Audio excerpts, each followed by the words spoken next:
Hey guys, in this video I will show you how to add a developer to your Stripe account. Alright, so let's begin with the video. First, open your preferred web browser and go to stripe.com. After successfully logging in, you'll be redirected to your Stripe dashboard. Now look for the settings icon at the top right corner of screen.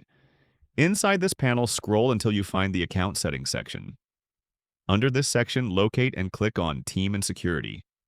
This option will show you a list of your current team members and their assigned roles. Next, click on the Add Member button to begin adding your new developer.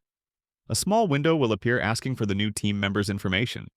Enter the email address of the developer you want to add and double-check it for any mistakes, since Stripe will send the invitation to this email.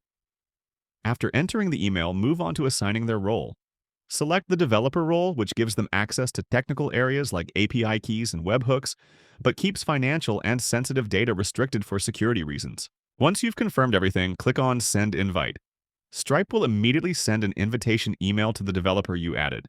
They just need to open the email, click the invite link, and follow the steps to set up access to your Stripe account. And that's it. So that is how you can add a developer to your Stripe account. So that's all for this video. Thanks.